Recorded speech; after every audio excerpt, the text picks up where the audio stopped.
So it's been a great delight having Vandana here. We love her work. We love the way the show turned out. We hope you love it. And I think you're going to really enjoy the presentation, and you're going to get a sense of why we invited her to work with us here at Hallwalls and what attracted us to her work in the first place. So please give a warm welcome to Vandana Jain.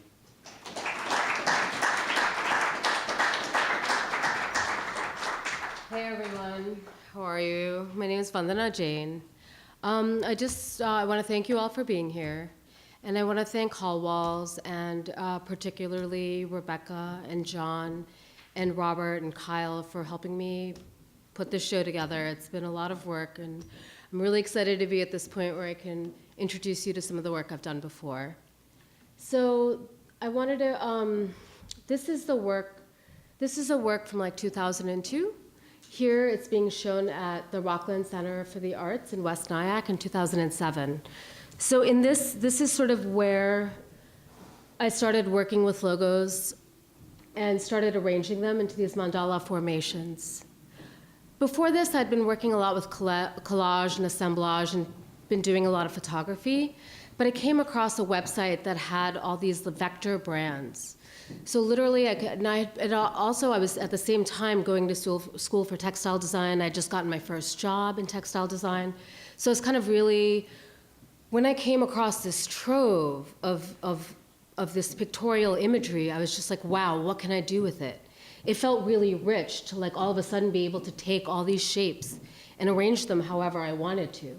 So I really kind of went to town. These are some of these logos don't exist anymore. Like that's the MCI star, which used to be a cellular company back then, and now like I don't even know if some of you have heard of this guy. In the center you have Yamaha, NBC, Sony. Some of these logos I work with over and over again, so you'll continue to see them and become aware of them. But this first series for me was really, I was really starting to think. I had just been to India for a 6-month trip, and it's such a rich visual language there. It's like you're surrounded by hand-painted billboards and advertisements, and also you're surrounded by all this spiritual imagery and iconography. Like you'll just see like a trident, and you're constantly trying to figure out what all these symbols mean. So after having been there and kind of being immersed in that really rich visual culture, I came back to the US, and the only thing I found was advertising and logos, and those were the symbols I was surrounded by.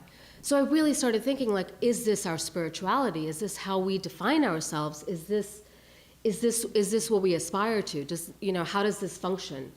So the mandala in Eastern traditions tends to be a way to visualize the spiritual architecture.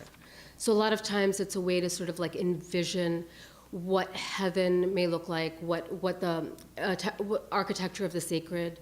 In different traditions, it takes different forms. But for me, using the circle was sort of a loose way to kind of pattern these different images and bring them together.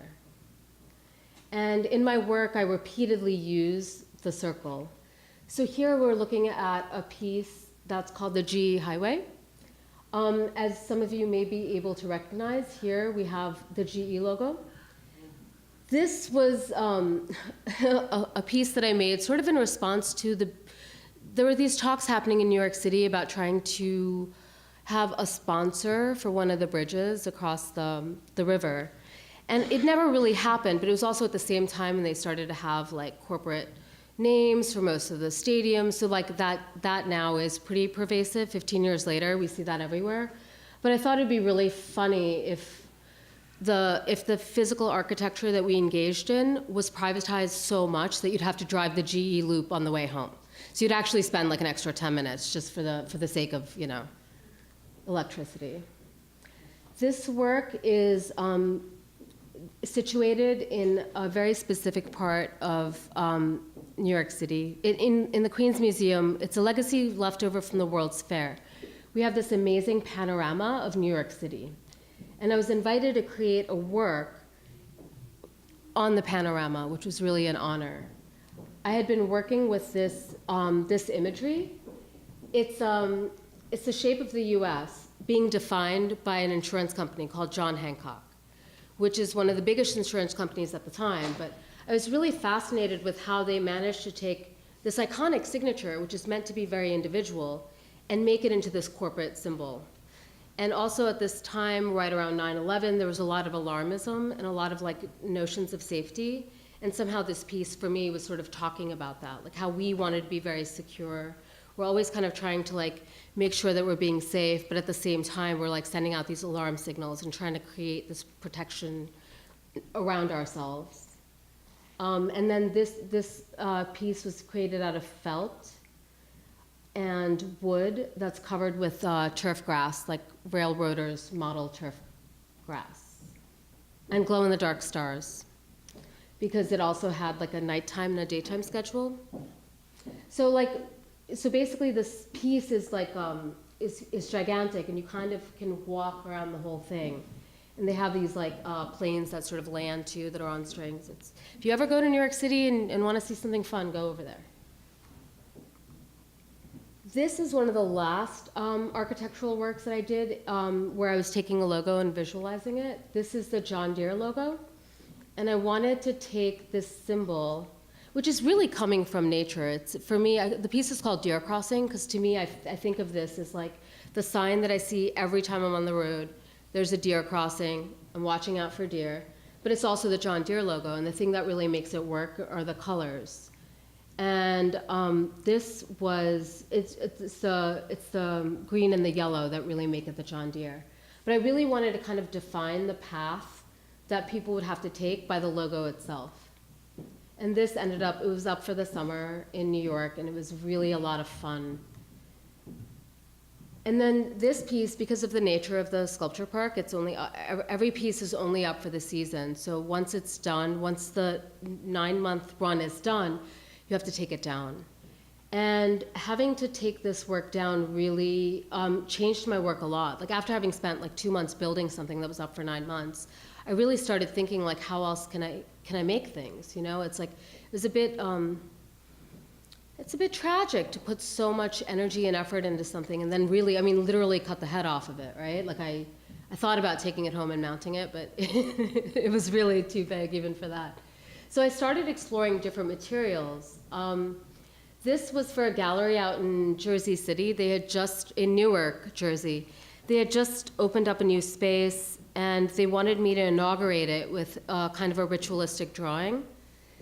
And I decided I would do an urban version of a rangoli, which in India is the kind of drawing you do on the ground, usually with like flour or pigment, and it's meant really to bring in auspiciousness or good luck, or you do it at the beginning of the new year, you do it for really good energy, and I thought it would be the perfect thing to do for this space.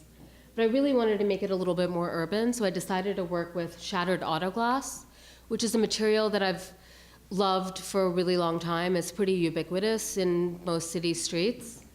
So I went to an auto dealer and like emptied out their shop vac and cleaned glass, and now I have a nice little container of it that I use. Here's a view from above. So I also wanted to like bring in some of the imagery that I was seeing in that area, and I saw a lot of jewelry shops, and the jewelry shops are also pawn shops. So they have like these diamond symbols that are very much just very simple drawings, which I loved. And then also the sign that you see at the top, the trident, is a Medici symbol, I think it comes from, but that's a symbol for a pawn shop, the 3 balls. It's just a close-up on the linoleum.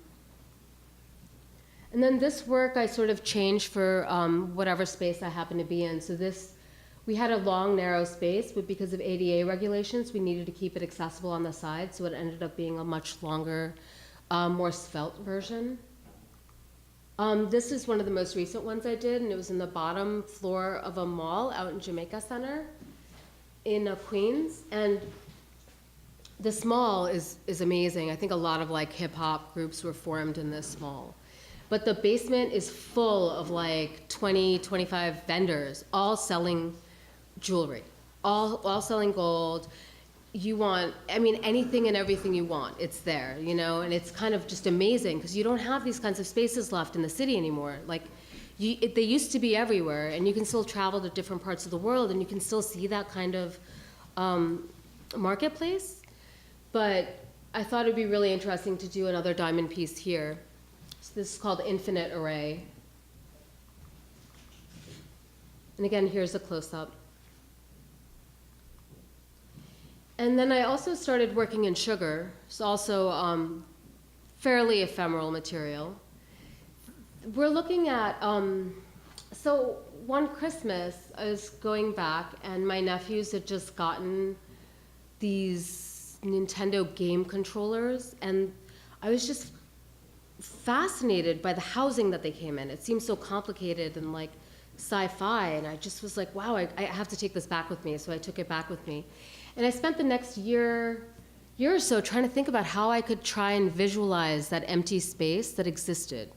Because it wasn't just the product itself, it was sort of this perfection of the product. It was kind of like meant to create like it was an architectural, more perfect version of that product. So I started collecting all these different plastic blister packs from all these different products. And I ended up coming across a recipe for sugar, which people use for Day of the Dead skulls. I don't know if you guys are familiar with that tradition, but I was really kind of excited about taking something that like, I mean, I really respect how they use it in the Mexican tradition. It's meant to like honor the ancestors and honor the dead, and it's very decorative and it's part of this very specific thing. But I also kind of liked using it as, because they also have very similar plastic blister casts that they cast into. I liked leaving them unadorned and sort of creating something else that was about consumption and sort of this empty calories. And I liked the way that that kind of was a parallel. But some of the things here might be products that you're really familiar with. Probably like the headphones here. These come from like a casing for pears that I got at Trader Joe's. A model airplane. This was like a snack pack of hard-boiled eggs. So it was, in a way, I started becoming really fascinated with like collecting and archiving these images, all this design that sort of went into just selling us products or just packaging the products. So this is a close-up, and you can kind of see how the sugar is. Sometimes it breaks a little bit. It's actually a mixture of sugar and meringue powder, and it's pretty stable. This piece is called Enlightenment. It's 48 casts made from CFL light bulbs.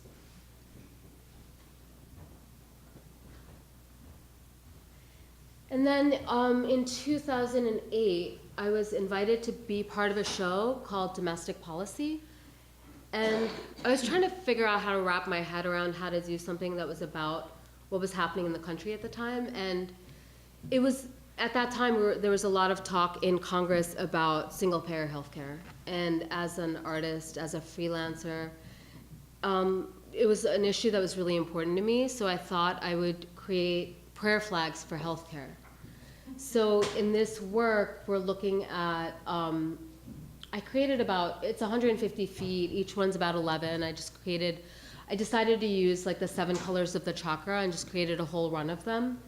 And I took like all these slogans that are coming from like pro-healthcare advocacy, like who would Jesus ensure, pregnancy is not a pre-existing condition, healthcare for everyone, and surrounded it by like this sort of meta icon of images that are coming from like corporate healthcare or from like corporate images that use the body, you know, something like sort of like if I was to create a god from these icons, what would it look like?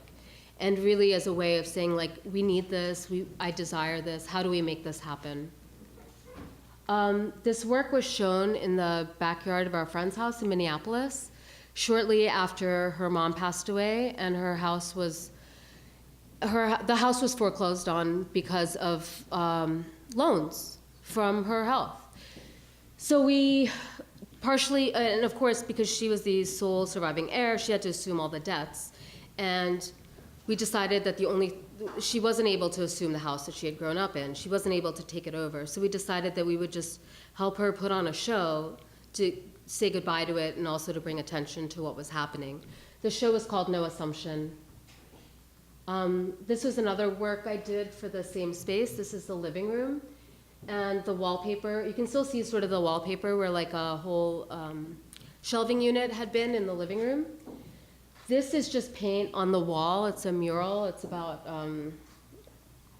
like 8 feet tall. And it's all painted with like Atari black paint. Again, these are all, it's called World Empire Dominion. It's a lot of real estate, logos, transit, just again, this sort of imagery, which I think is sort of fueling a specific type of avarice or greed that created this situation. That sort of led me down into this road where I started creating a lot of figures out of logos. And then this work was one of the first giveaways I ever did.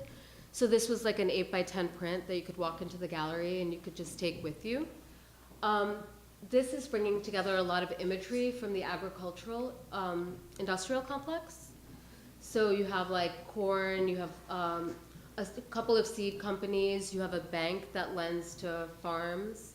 And the text is meant to be ironic because you're sort of stuck in a position where you can't but eat what you're given. So when you say bite the hand that feeds you, it's what does it really mean? Where's your choice? This is the more recent work that I've been doing. I've sort of really moved into working with tape directly on the wall.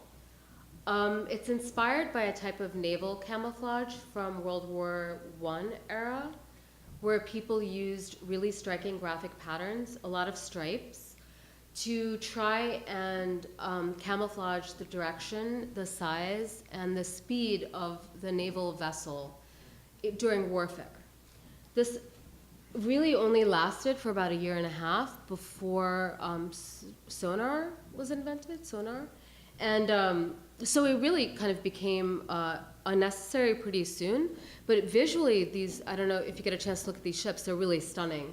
And I was really inspired by that to kind of take these logos and start to camouflage them. So I was invited to work up a piece for this gallery in Brooklyn called Smack Melon, and I decided to cover their space with these logos.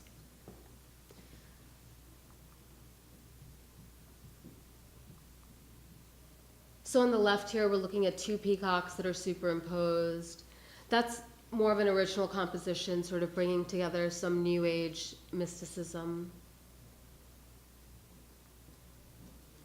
And I've been working with this series quite a bit, and as you'll see upstairs, I continue it. This work is called Turn On, Tune Out, and it brings together, you can see like the Mickey Mouse from Disney, and you can see some other logos that are coming more directly from entertainment today. Like there's a logo for this one company that is, how do I describe it? It's always kind of at the end of every web page, whenever you read an article, it's always like, and then you can go here. And it's always like a list of like 4 ads, and it's powered by Outbrain. But it's this kind of like middleman of the web. So it's always kind of trying to make sure that you're entertained and you keep on that sort of cycle of linking. But so the whole idea of this piece was sort of like thinking about these different logos for entertainment and how they always tend to be very childlike and face-like and kid-like, and what does that mean? So a lot of times when I'm working with logos, I'm really interested also in how they're being like marketed to other people because they're so heavily designed. So sometimes when I'm bringing 2 or 3 together, I'm really interested in how the forms start to correlate. So like sort of seeing the ears and the eyes and like how they keep continuing falling into place and hoping that other people see them too. Oh, and the other one is Bored Panda, which is also just like a great site when you're bored. So.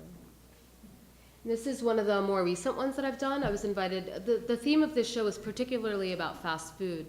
So I was thinking about the future of chains. And just thinking about how, like, McDonald's is such an American chain, and just having watched the founder, and like, it's kind of, what an American story, But to think about why we all love chains so much, the kind of knowing exactly what you're going to get and how much you're going to pay for it, and all that. But also now there's such a move away from McDonald's. So McDonald's has also been trying to move into the cafe culture, and they have this whole McCafe thing where they are actually trying to leave behind their red and yellow brand and like move into green and be like more like a cafe.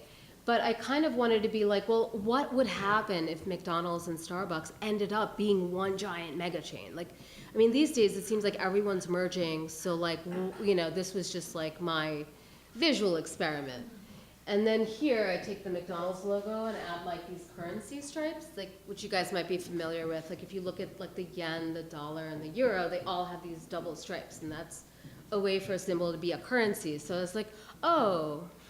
And then up here, to me, this started looking really Chinese, specifically with the red and the gold, because that's like a very common color scheme. And I decided to bring in a logo for double happiness, which is like a sign for wedded bliss. So we wish them the best. In 10 years, we'll be here, so, you know. And then I'm just going to leave you with this piece. This is a piece where I was invited to do a mural in Lithuania, and I decided to do one that was based on the Pepsi slogan, "Live for Now." But I just decided I'd follow it to its logical end and die for later. So that's it. Thank you.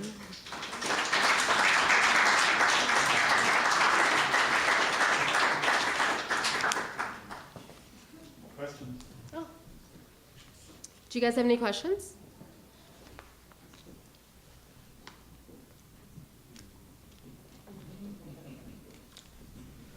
Is there a piece that you'd like to know more about? No. Oh, I see a hand. Ask you a question. Sure, thanks. So, in what you're trying to do, it's kind of like a culture jam, but at the same time, it's like you're creating a parody, you're kind of mocking these corporations, but not in a very, in kind of a lighthearted, playful way. Yeah. And I'm just curious in the way that you do that versus maybe other artists that, Or sharper. right, that might have a, yeah, Yeah, like Banksy, or I mean, like Adbusters even. right. I mean, So I guess I'm curious about your choice, because you're obviously critical of corporate culture, right? I'm But at the critical same of it, but time- I also like, and I think this is a conversation that John and I have been having a lot too. I'm also very interested in, raising critical awareness or raising questions from the viewer, more than I am about alienating the viewer. It's very easy to lambast McDonald's, but you actually, they're huge, they're so big, and they do good things too. It's almost like they're too big at this point for us just to hate. But how do we come to our own terms with what we want from them, or what else they can be? And because we're not going to get rid of corporate culture, we can regulate it, and I hope we do. I hope we regulate the marketplace a hell of a lot more than we do. But at the same time, I'm much more interested in getting people to think critically about how they engage with it and what else they can envision and want. Because, I mean, some of these things are horrible and some of them are not, and it all depends. I mean, the worst of the companies oftentimes don't even have names or brands that you would recognize. They might have a name like Glencore. It's a holding company, and it might be doing a lot of mining in Africa, but it's not like even that interesting visually. And like once you start tracking all that down, it's just a whole different. It becomes a whole different type of work if you were to start doing that. So for me, it's a way of trying to be honest with myself too. But I think it's a really good question. Well, I mean, it's also just in these kind of visual experiments, as you called it, it's almost just kind of projecting back the way that this iconography, these logos become these cultural icons that continue to circulate, right, within our culture. And a lot of it is more about subversion and jamming, or like, you know, what else? Is this real? Is this really happening? Has this happened?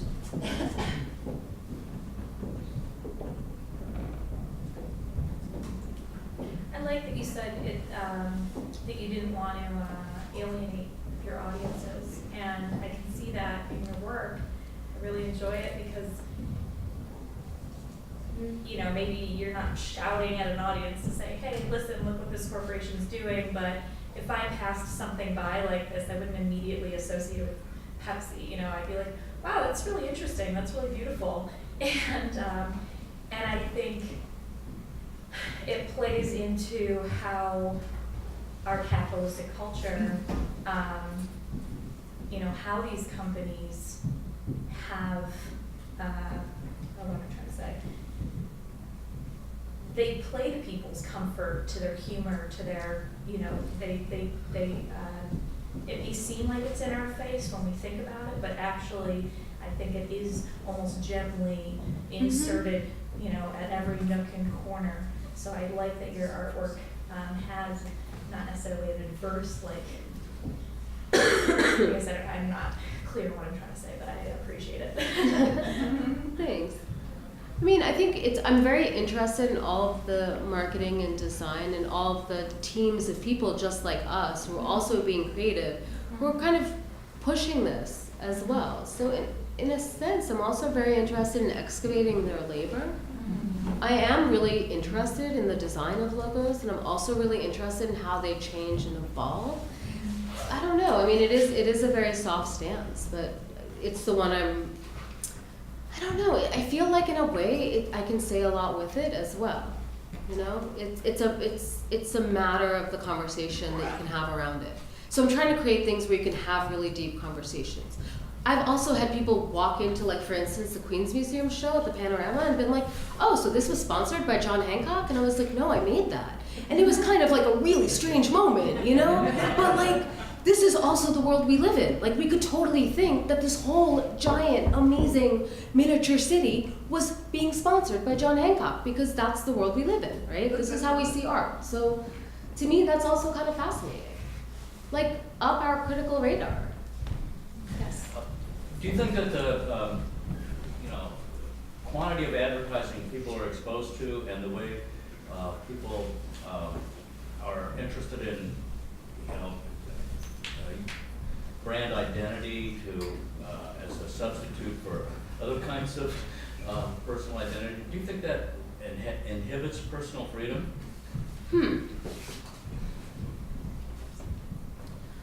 I don't think it inhibits personal freedom, but I think it does lead to our alienation.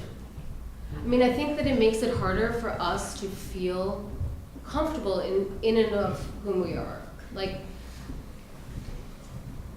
there are people I know, I mean, Adidas, for instance, has really had such a resurgence in, like, absolutely every single corner of the world right now.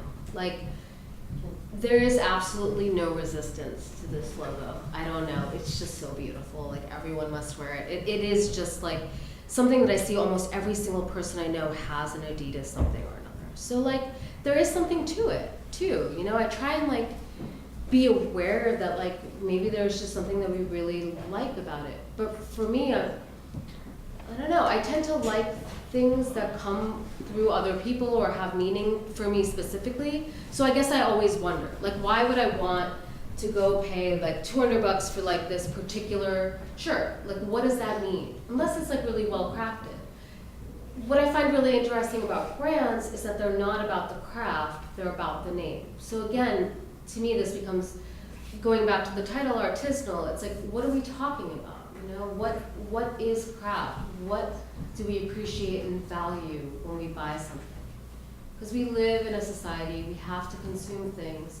But what do we, you know, it's like when we buy a pair of shoes, when we buy a pair of Nikes, and we get them for really cheap from DSW, are they the same pair of Nikes as, like, you know, a limited edition? You know what I mean? It's like all of a sudden these brands are also kind of getting to the point where everyone can afford them. What are they?